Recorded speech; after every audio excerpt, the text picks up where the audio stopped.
In a hole in the ground there lived a hobbit. Not a nasty, dirty, wet hole filled with the ends of worms and an oozy smell, nor yet a dry, bare, sandy hole with nothing in it to sit down on or to eat. It was a hobbit hole, and that means comfort. The opening sentence of The Hobbit is one of the most famous first sentences in all of literature. Simple and short, like its subject, it ignites the imagination the moment we read it. What on earth, and in its comfortable hole in the earth, is a hobbit? Unlike orcs, elves, dwarves, wizards and trolls, all of which Tolkien had trawled from the deep cauldron of myth, which is the common inheritance of the civilized imagination, hobbits were apparently entirely new, springing forth as an imaginative fruit from the fertile soul of the author. Hello, I'm Joseph Pearce, and welcome to Bilbo's Journey.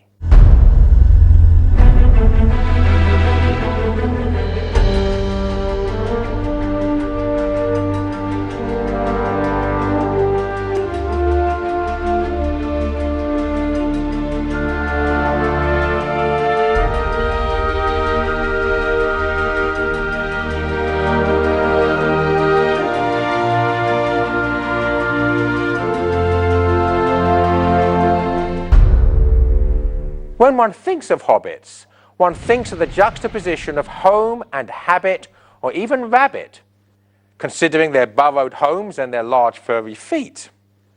We feel very much at home in their presence because the hobbits are very close to home. Bilbo Baggins bears a remarkable resemblance to each of us, his diminutive size and furry feet notwithstanding. He seeks the respectable life. He likes tea and toast, and jam and pickles. He has wardrobes full of clothes and lots of pantries full of food. He is a creature of comfort dedicated to the creature comforts. Nothing could be further from Bilbo Baggins's mind or further from his desire than the prospect or the threat of an adventure. In Christian terms, Bilbo Baggins is dedicated to the easy life and would find the prospect of taking up his cross and following the heroic path of self-sacrifice utterly anathema. The unexpected party at the beginning of the story, in which the daily habits of the hobbit are disrupted by the arrival of unwelcome guests, is therefore a necessary disruption. It is the intervention into his cozy life of an element of inconvenience or suffering which serves as a wake-up call and a call to action. Gandalf introduces the reluctant Bilbo to Thorin Oakenshield and the other dwarves in order to prompt him into an adventure, the purpose of which is ostensibly the recovery of the dwarf's treasure, but also, on the moral level at which the story works, the growth in wisdom and virtue through suffering and sacrifice of Bilbo himself. The wizard's unexpected arrival is connected to his desire to wake Bilbo up from his cozy slumbers, but in so doing, he also wakes us up from ours. He wishes to send Bilbo on an adventure because, as he informs the Hobbit, it will be very good for you. And profitable too, very likely, if you ever get over it. Bilbo is not convinced. He tells Gandalf that he has no use for adventures which are uncomfortable things. We are plain, quiet folk, and I have no use for adventures. Nasty, disturbing, uncomfortable things make you late for dinner. I can't think when anybody sees in them. Good morning. We don't want any adventures here, thank you. You might try over the hill or across the water. By this he meant that the conversation was at an end. Little does he know it, but the fact that adventures are uncomfortable is the very reason for their usefulness. Gandalf wants to remove Bilbo from his comfort zone so that the Hobbit can experience reality in its full and expansive richness. Bilbo needs to venture beyond his home, which is an extension of his self, in order to experience the truth that is beyond himself and grow in the space that it provides. In short, the purpose of Gandalf's visit is to help Bilbo grow up. Much to the Hobbit's discomfort, it becomes increasingly clear that at Gandalf's behest, the dwarves intend for Bilbo to join them in a perilous quest to liberate treasure from the clutches of a dragon. As Thorin discusses the nature of the quest that they are about to undertake, the motif of the dragon sickness is first established. Dragons steal gold and jewels from man and elves and dwarves, wherever they can find them, and they guard their plunder as long as they live, which is practically forever, unless they are killed, and never enjoy a brass ring of it. Indeed, they hardly know a good bit of work from a bad, though they usually have a good notion of the current market value. And they can't make a thing for themselves, not even mend a little loose scale of their armor. Thorin's depiction of the dragons of Middle-earth seems uncannily like the description of certain types of people, which all of us know in our everyday lives. Those who, like Oscar Wilde's cynic, know the price of everything and the value of nothing. From the start, therefore, the dragons are more than simply dragons. They are also signifiers of a certain attitude to life and to things, which is ultimately unhealthy and is rightly considered a sickness. Continuing his exposition on the nature of dragons, Thorin tells Bilbo that dragons also carry away people, especially maidens, to eat. Once again, the fullness of applicable meaning transcends the literal eating of the flesh of maidens. Dragons are not merely hungry, they are wicked. They desire the defilement of the pure and undefiled, the destruction of the virgin. Their devouring is a deflowering. Parallels with human dragons in the world beyond Middle-earth and closer to the home of the reader are not difficult to discern. The war against the dragon is not, therefore, a war against a physical monster like a dinosaur, but a battle against the wickedness we see around us in our everyday lives. We all face our daily dragons, and we must defend ourselves from them and hopefully slay them. The sobering reality is that we must either fight the dragons that we encounter in life or become dragons ourselves. There is no comfortable alternative. This is the reason that the unexpected party at the beginning of The Hobbit becomes the unexpected parting of Bilbo from all the comforts of home. He sets out as the most reluctant pilgrim and adventurer that can be imagined, bemoaning his luck and resenting Gandalf's disruption of his somnambulant existence. It would take many days and a great deal of discomfort before Bilbo would come to realize the truth of Gandalf's words, that the adventure would be very good for him and profitable.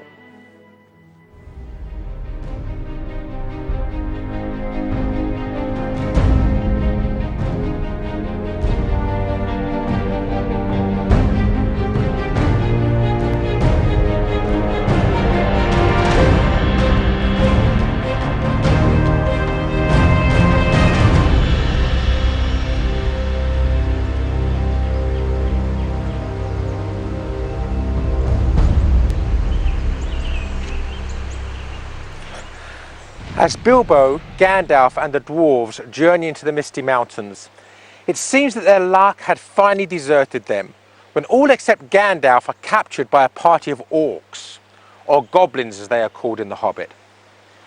We are told by the narrator that goblins are cruel, wicked, and bad-hearted, and that they make no beautiful things, but many clever ones.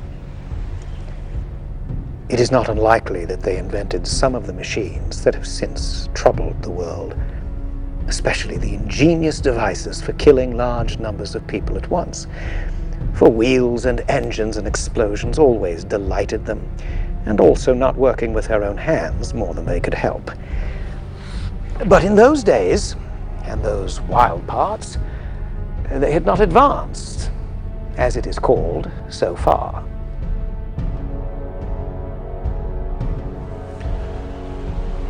There is much of Tolkien's own philosophy embedded in the narrator's evident disdain for the goblins, which must be understood if you are to understand his work.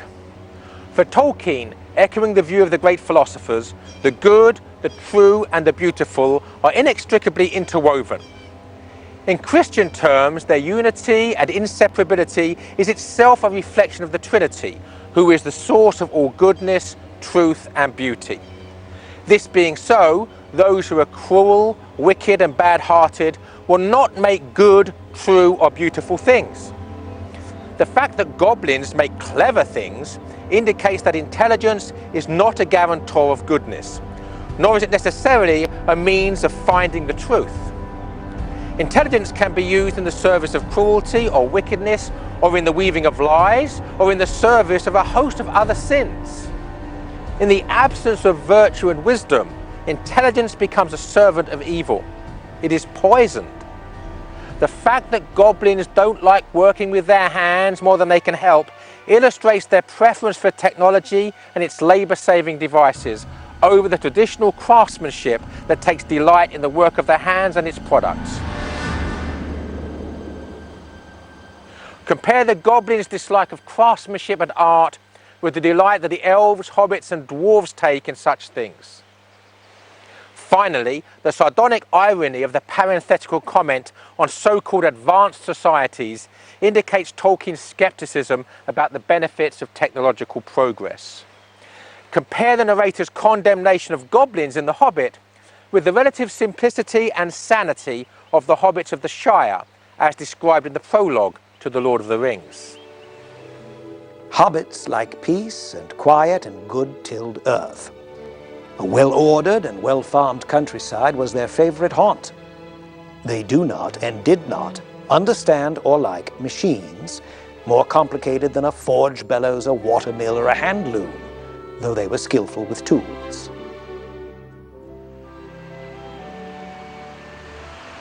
After we have made the comparison between the malicious and destructive cleverness of the goblins and the gentle and genteel simplicity of the hobbits, we will perceive that the conflict in The Hobbit and The Lord of the Rings, between those who serve the shadow and those who walk in the light, between trolls, goblins, and dragons on the one side, and hobbits, dwarves, and elves on the other, is a battle between two civilizations, the culture of death and the culture of life, which is closer to home than we might at first realize. Yet whether his readers realize it or not, it is abundantly clear that Tolkien understood that his stories were applicable to the world in which his readers lived. The Hobbit and The Lord of the Rings were imaginative images of the real world and held up a mirror to their readers, allowing them to see their own struggles reflected in the stories.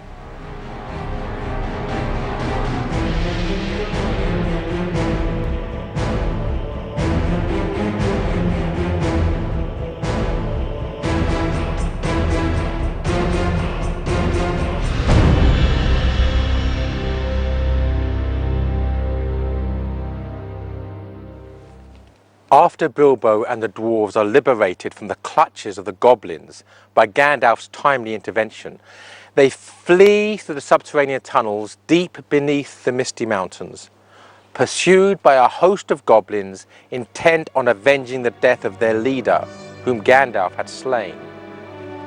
In the panic and confusion, Bilbo falls from the back of the dwarf Dori, who has been carrying him as they fled.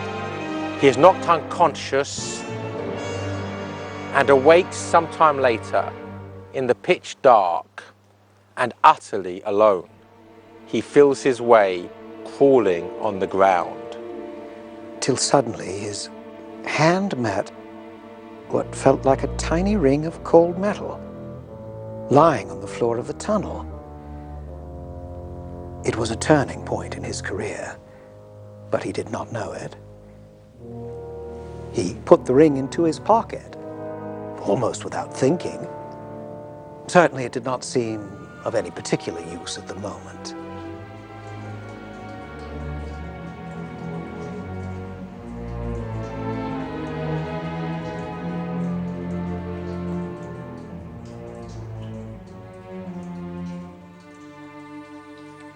At that moment, alone and in the dark, and lost in an orc-infested labyrinth, Bilbo has more important things to worry about.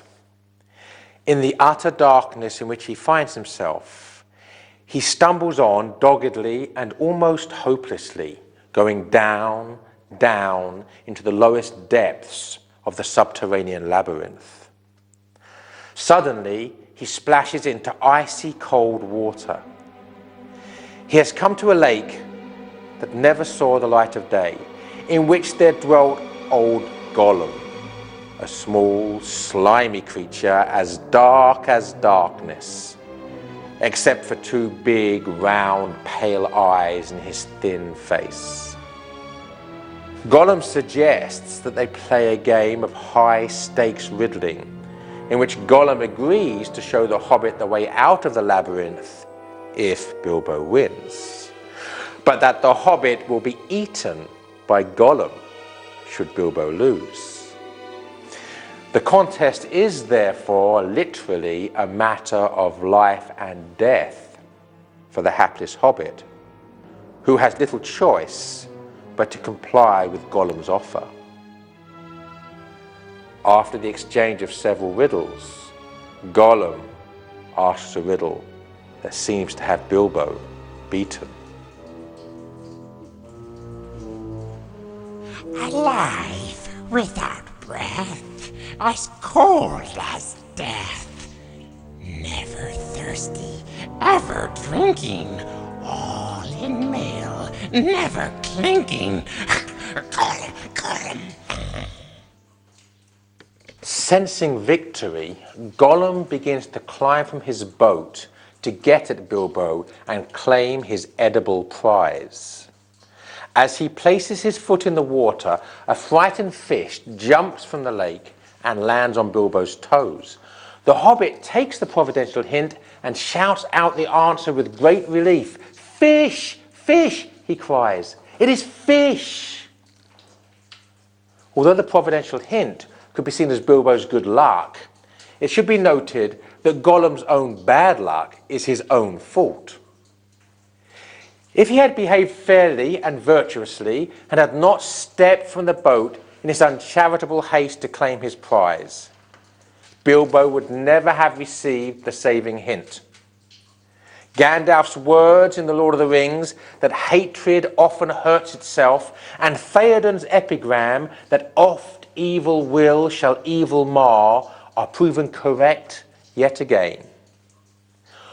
Fortune is not only biased in favor of the virtuous, rewarding their merits, it is also biased against the wicked, allowing them to destroy themselves through their own malevolent actions.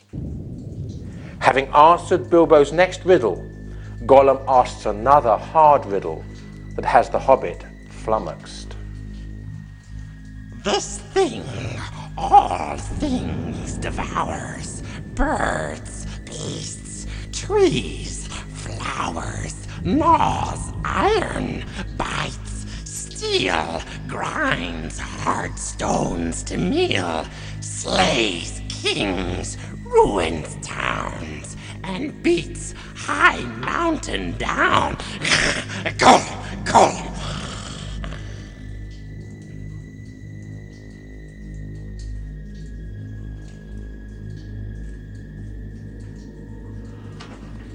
For the second time, Gollum senses victory, and for the second time, his impatience gets the better of him. As Bilbo struggles for the solution, Gollum again gets out of his boat and paddles towards Bilbo. Hearing the splashing of his adversary's progress towards him, the hobbit panics.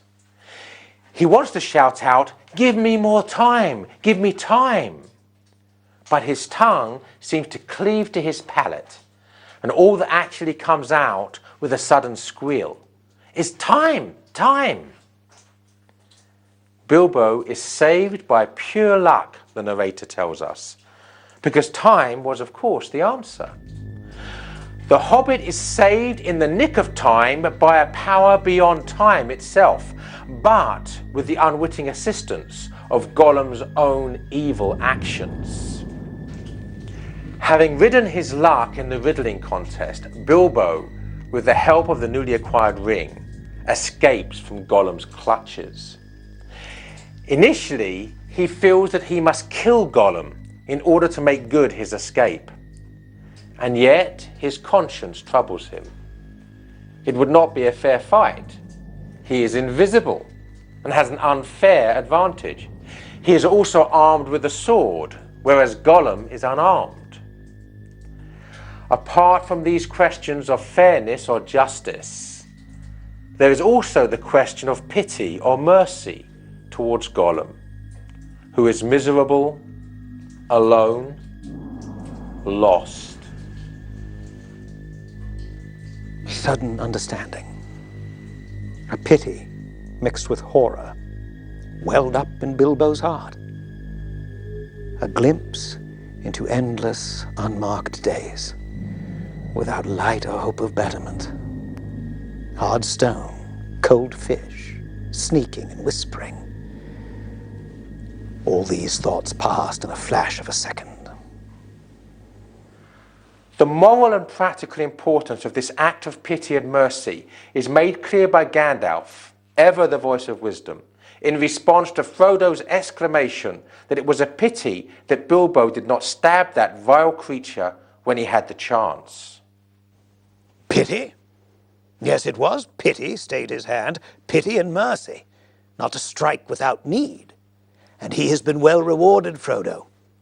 Be sure that he took so little hurt of the evil and escaped in the end, because he began his ownership of the ring so, with pity.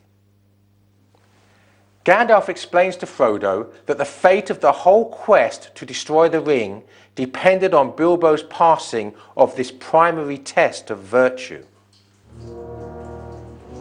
My heart tells me that Gollum has some part to play yet, for good or ill, before the end. And when that comes, the pity of Bilbo may rule the fate of many, yours not least.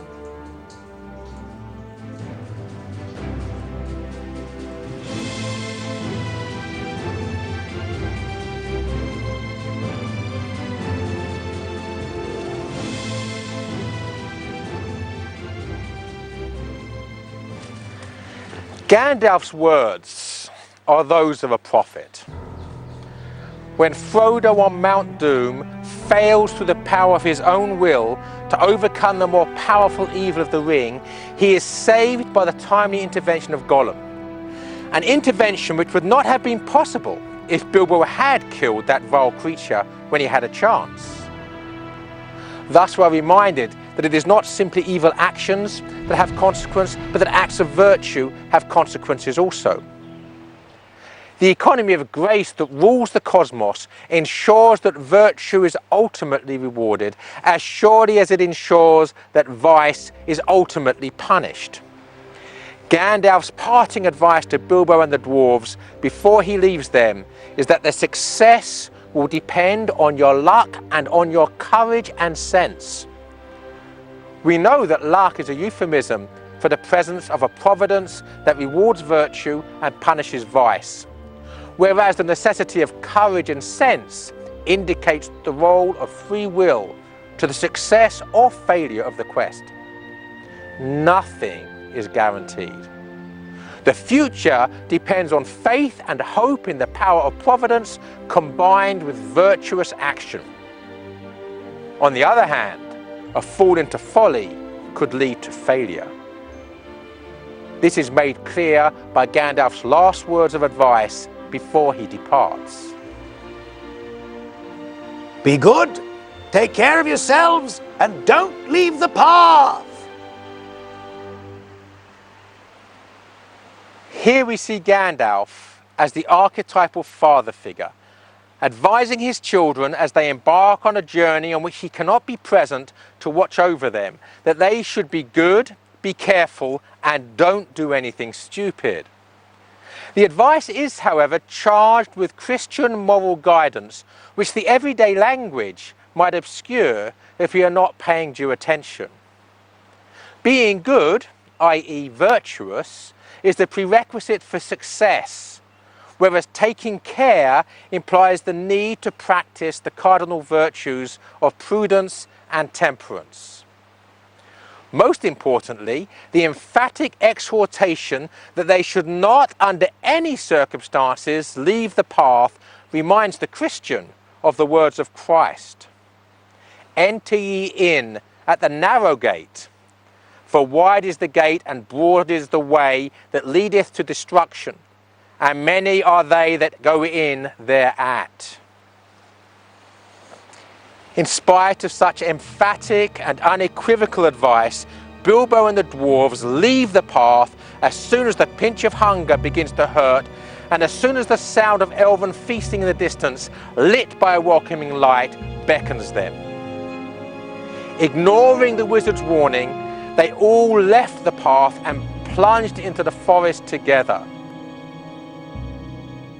Bilbo, separated from the rest of the party, is attacked by a giant spider and is forced to defend himself. He strikes the spider in its eyes with the sword, and with a further stroke of his blade, kills it. Somehow, the killing of the giant spider, all alone, by himself, in the dark, without the help of the wizard or the dwarves or of anybody else, made a great difference to Mr. Baggins. He felt a different person and much fiercer and bolder, in spite of an empty stomach, as he wiped his sword on the grass and put it back into its sheath.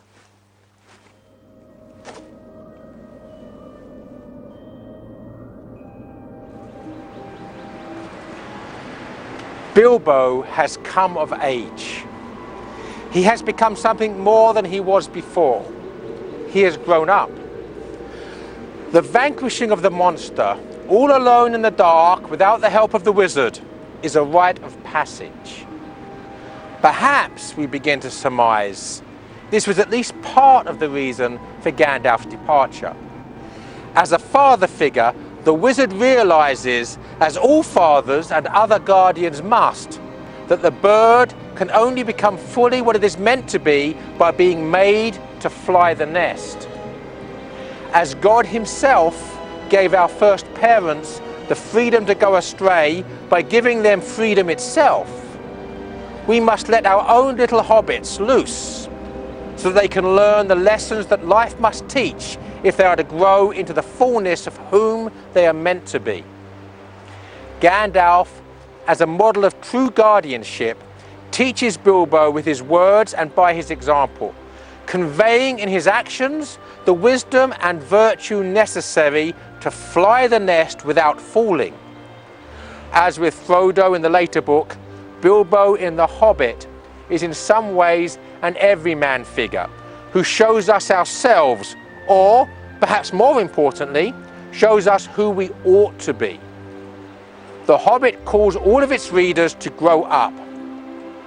This is a lesson that is important for children, but is equally important for adults who are having difficulty being grown-ups. Bilbo's tests of virtue are as applicable to his readers on their journey through life as they are applicable to Bilbo himself. His journey is our journey, and the lessons that he learns are lessons that we are also meant to learn. As Gandalf might say to each of us, I can put it no plainer than by saying that Bilbo is meant to grow up and that you are meant to grow up also.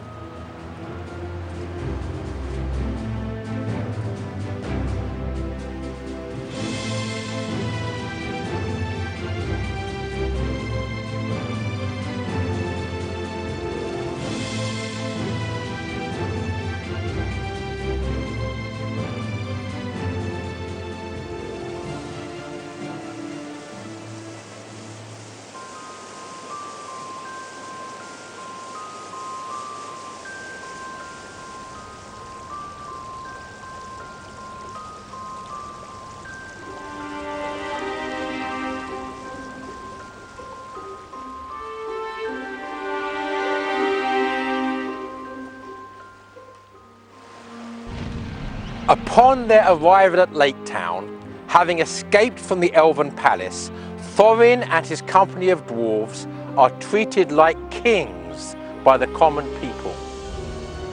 This is not surprising, because their return was prophesied in legends that had become folklore. Thorin had spoken magical words into the ears of those who heard them when he declared himself to be Thorin, son of Thrain, son of Thror, king under the mountain. I have come back. As news spreads of the legendary king's return, the people of Lake Town begin to sing old songs concerning the return of the king under the mountain.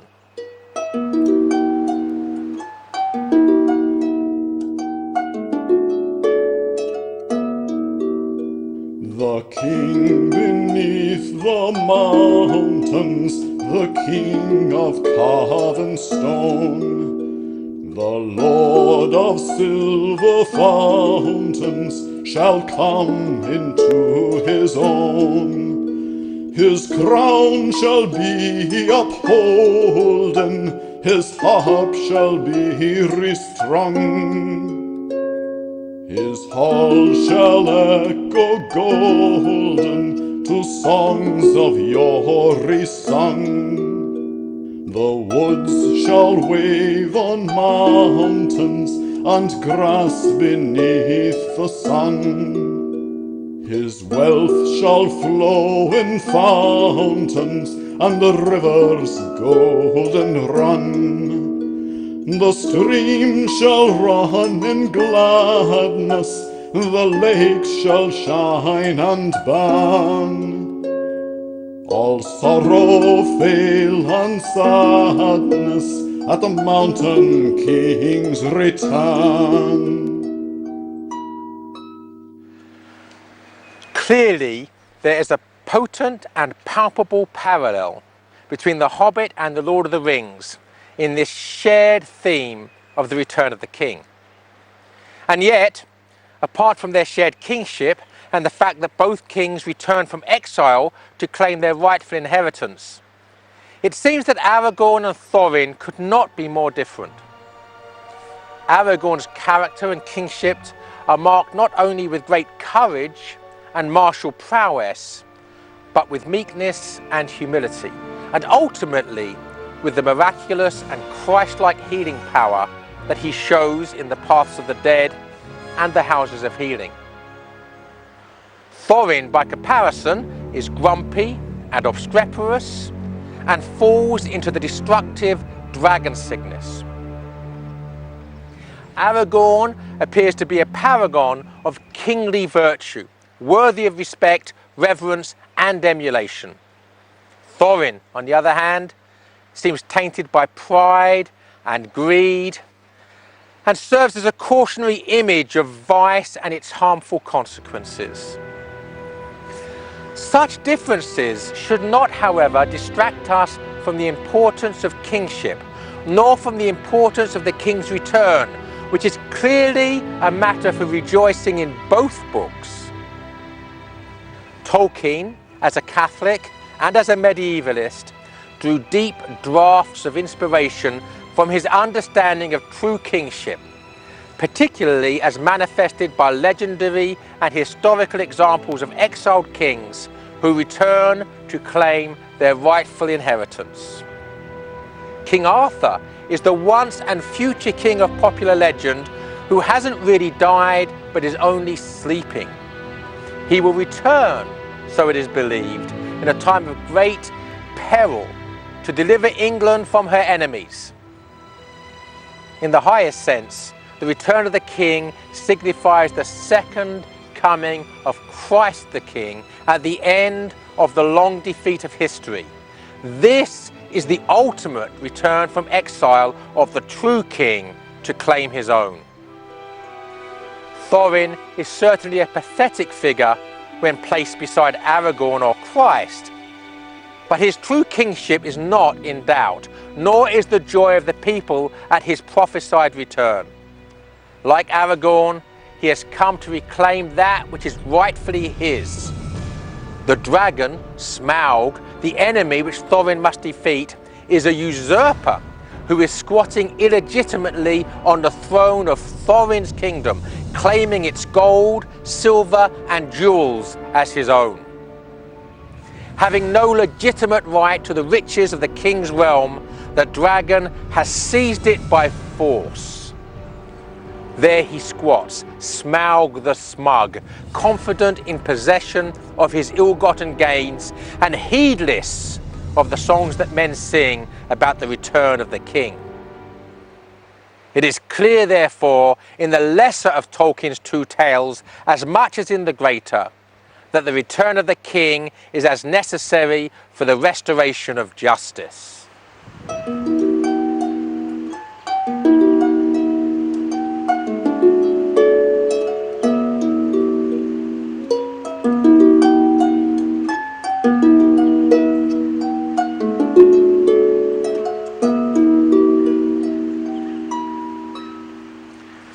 As the unfolding of the plot reveals, dragon sickness is not restricted to dragons.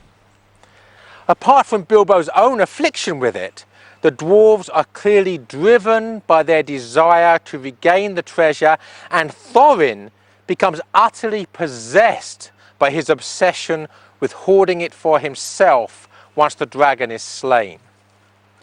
His heart is poisoned by his possessive gold lust, and he forgets his friendship with Bilbo and the debt that he owes to him in the hardness and blindness which the dragon sickness causes. We are told that dragons have no real use for all their wealth, but they know it to an ounce as a rule, especially after long possession. As with the clever inventions of the orcs, which we discussed earlier, the obsessive possessiveness of dragons is closer to home than we might at first realize. The dragon sickness is applicable to people whom we might know in our own lives, or perhaps it might even be applicable to ourselves, as a euphemism for the rampant materialism of our consumerist culture.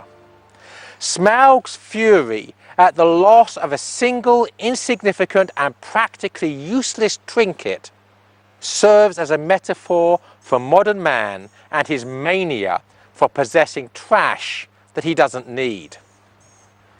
As if to make sure that we don't miss the applicable point, the narrator compares Smaug's rage with that of many people in the world today.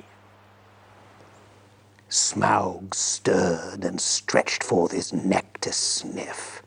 Then he missed the cup. Thieves, fire, murder. Such a thing had not happened since first he came to the mountain. His rage passes description. The sort of rage that is only seen when rich folk that have more than they can enjoy suddenly lose something that they have long had, but never before used or wanted.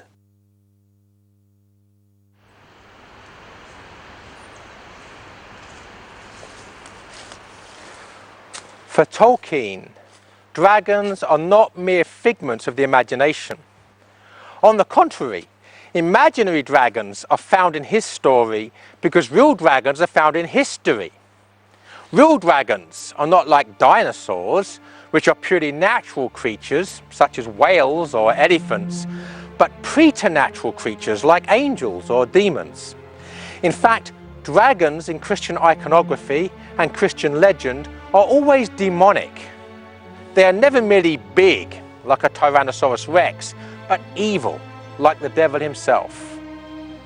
Thus, depictions in art of St. Michael's vanquishing the devil often portray Satan as dragon-like. Similarly, the story of St. George and the dragon is ultimately about the saint's conquest of Satan, not about a noble warrior's conquest of a large and dangerous beast. For Christians, and let's not forget that Tolkien was a lifelong practicing Catholic, the devil and his demons are real. They are part of the supernatural fabric of reality. The presence of the dragon in Tolkien's work shows us a real creature, the devil, in a way that it is easier to see than is sometimes possible in our own cluttered and myopic lives. In showing us the dragon which is wasting fairyland, Tolkien is showing us the devil who is trying to waste our own souls and those of all men. The destruction of Smaug is in many ways the climactic moment of the plot of The Hobbit, in much the same way as the destruction of the ring is the climactic moment in The Lord of the Rings. In both books, however, the destruction of the evil thing, be it the dragon or the ring, does not destroy evil itself. In the latter book, the Shire must still be scoured, and Sharky, the shriveled remnant of Saruman, must be confronted. Similarly, in The Hobbit, the death of the dragon does not lead to the healing of the dragon sickness. On the contrary, the dragon's removal seems to accentuate the evil effects of the sickness in the dwarves, and in Thorin in particular. The portent of such a problem is given by Tolkien in the very title of the chapter that follows the one in which Smaug is killed. Far from peace and prosperity returning, as we might have expected, the chapter is called The Gathering of the Clouds, signifying a coming storm. Furthermore, the elusive suggestion to the gathering of the clans, which could be seen as implicit in the choice of title, suggests that the storm that is approaching is the storm of battle. After the battle, Bilbo is reconciled with the mortally wounded and contrite Thorin, who, healed of the dragon sickness, wishes to part in friendship and to apologize for his earlier words and deeds. Bilbo knelt on one knee, filled with sorrow. "Farewell, King under the mountain," He said. "This is a bitter adventure if it must end so, and not a mountain of gold can amend it. Yet I am glad that I have shared in your perils. That has been more than any Baggins deserves." "No," said Thorin. "There is more in you of good than you know, child of the kindly West. Some courage and some wisdom, blended in measure. If more of us valued food and cheer and song above hoarded gold, it would be a merrier world." Much of the Christian morality of The Hobbit is conveyed in this final conciliatory exchange between Bilbo Baggins of the Shire and Thorin Oakenshield, the king under the mountain. The adventure has been bitter, insofar as it ends in death, and no amount of material wealth can compensate for the loss of life. And yet Bilbo would rather have shared in the deadly perils of his friend, even in an adventure that ends so bitterly, than have stayed at home in the comfort of the Shire. In this embrace of suffering, even unto death, Bilbo is encapsulating the whole idea of life being a cross that we are called to carry willingly and indeed enthusiastically. Life is not about the pursuit of creature comforts and taking the paths of least resistance. It is about love, which can be defined as willingly laying down our lives for others. In leaving the comfort of the Shire, our own space and comfort zone, and embracing the suffering of the many crosses that the adventure of life places in our path, and in giving ourselves willingly in the service of others, we grow in virtue, which is the only growth in stature that matters. Having experienced the adventure to the full, Bilbo is not only glad of all the pain and sorrow, but feels himself unworthy to have been blessed with such suffering, which is more than any Baggins deserves. Faced at the point of death with such wisdom, it is no wonder that Thorin responds that there is more good in Bilbo, a child of the kindly West, than the Hobbit realizes. He has courage and wisdom in right measure, and values food and cheer and song above hoarded gold. And here is the paradox at the heart of the Christian life. The one who embraces suffering, who dies to himself in order to die for others, is actually happier than the one who shuns suffering and who puts himself above all else. The most miserable people are those who are self-centered, whose friendships are phony, and who value material possessions over spiritual wealth. For in truth, the cross cannot be avoided. Everybody carries his cross, and the one who resents it is nailed more painfully to it than the one who embraces it in an act of love. This is the secret of Christ's words that his yoke is easy and his burden light. If we allow Christ to help us carry our cross, we will find the very sufferings of life a source of joy. If we refuse his help, we will be crushed under the weight of our sin's gravity.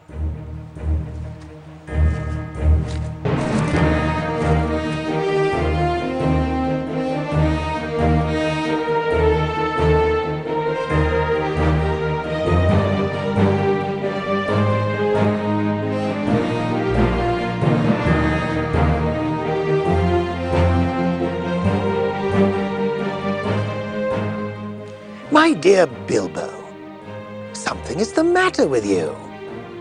You are not the hobbit that you were. The wizard, in his wisdom, perceives that the hobbit has grown. He had grown in moral stature. He had grown in wisdom. He had grown in virtue. In short, he had grown up. As Bilbo finally arrives home, more than a year after his departure, he is shocked to find that the contents of his home are being auctioned, and that indeed most of his treasured belongings have already been sold for next to nothing. The auction was advertised as a sale of the property of the late Bilbo Baggins Esquire, who was presumed dead. One can imagine the reaction as Bilbo gatecrashes his own funeral and declares, in the words of Mark Twain, that the reports of his death have been greatly exaggerated. The return of Mr. Bilbo Baggins created quite a disturbance, both under the hill and over the hill and across the water. The legal bother indeed lasted for years. It was quite a long time before Mr. Baggins was in fact admitted to be alive again. The people who had got specially good bargains at the sale took a deal of convincing, and in the end, to save time, Bilbo had to buy back quite a lot of his own furniture. We cannot see the death and resurrection of Bilbo at the story's end purely at face value. Returning to Gandalf's words, we can see that Bilbo is not the hobbit that he was.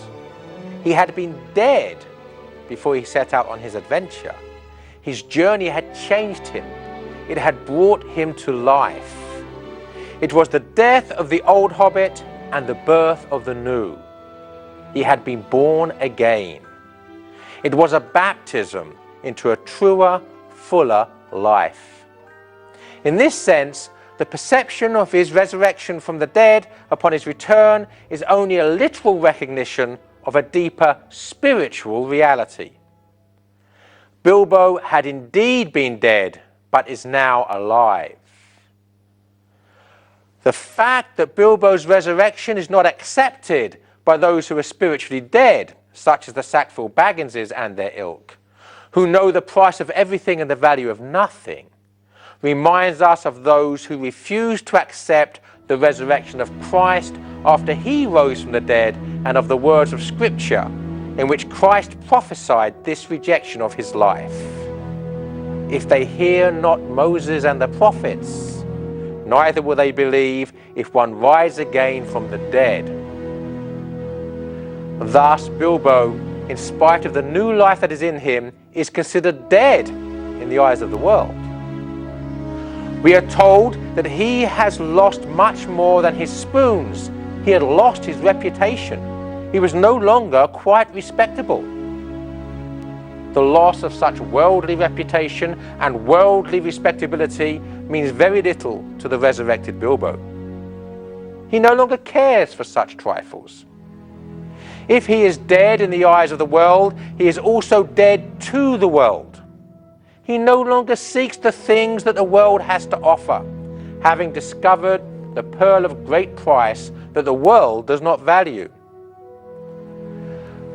The stealing at the auction of the treasure from Bilbo's own kingdom, and let's not forget that a hobbit's home is his castle, reminds us of Bilbo's own role as a burglar who stole the treasure from the dragon. It is, however, an inversion of Bilbo's role and not a parallel with it, because Bilbo was not really a burglar or a thief, and was only taking from the dragon that which the dragon had stolen from others. Furthermore, he did not take the treasure for himself, but to return it to its rightful owner. The parallel scenario, as distinct from its inversion, would be to see the Sackville Bagginses and the other pillagers of Bilbo's possessions as images of Smaug, invading the kingdom of another, despoiling it, and seeking to claim it as their own. Another parallel scenario is to see Bilbo's return as a reflection of the return of the king. Like Thorin and Aragorn, though on a much smaller scale, as is appropriate for a hobbit, Bilbo returns to his kingdom to claim his true inheritance. If Thorin is the king under the mountain, Bilbo is the king under the hill, his home address being Bag End, Underhill, Hobbiton. His kingdom might be minuscule in relation to Thorin's or Aragorn's, but for a hobbit, that which is small is all the more beautiful for its smallness. Like Thorin, he faces his own dragons and frees his hobbit whole kingdom of their presence. His return is truly the return of the king, and in the light of his resurrection, we can see the aptness of the phrase that is uttered upon the death of one monarch and the accession of his successor. The king is dead, long live the king. The old king of Bag End is indeed dead. Long live the new king. The new king of Bag End rules his kingdom in a radically different way from the old king. Whereas the old Bilbo was very protective of his reputation and desired to be seen as respectable by his neighbours, we are told that the new Bilbo did not mind the loss of his reputation and respectability. He did not mind. He was quite content. And the sound of the kettle on his hearth was ever after more musical than it had been, even in the quiet days before the unexpected party. Home is sweeter for the absence. Everything is made new, even the smallest things, especially the smallest things, such as the kettle on the hearth. The new Bilbo sees the old things with new eyes, and he sees that they are good, indeed better than he had ever imagined them to be. In the final conversation between Gandalf and Bilbo, with which the story concludes, Gandalf reminds the Hobbit that he is but a small part of a much bigger providential picture. You don't really suppose, do you, that all of your adventures and escapes were managed by mere luck, just for your sole benefit? You are a very fine person, Mr. Baggins, and I am very fond of you. But you are only quite a little fellow in a wide world after all. Thank goodness, said Bilbo, laughing, and handed him the tobacco jar. The final paradox, worthy of Chesterton or indeed of Jesus Christ, the latter of whom is the master of paradox as he is the master of everything else, is that the purpose of Bilbo's pilgrimage was to enable him to grow big enough to know how small he is. The greatest gift that Bilbo receives from all his adventures is the poverty of spirit which enables him to inherit the kingdom of the heaven haven of the home. And since every true home is but an image and prefigurement of the ultimate heaven haven for which we are all made, Bilbo's kingdom is closer than he realizes to the kingdom of God. At the end of The Hobbit, Bilbo Baggins has not only learned how to live, he has learned how to live happily ever after. This is the most important happy ending, the happy ending with God in heaven. I'm Joseph Pearce. Thanks for joining me on Bilbo's journey.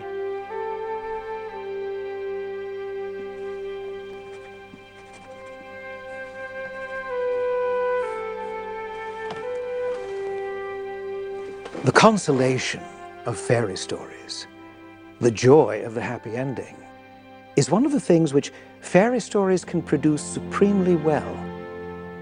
In its fairy tale setting, it is a sudden and miraculous grace.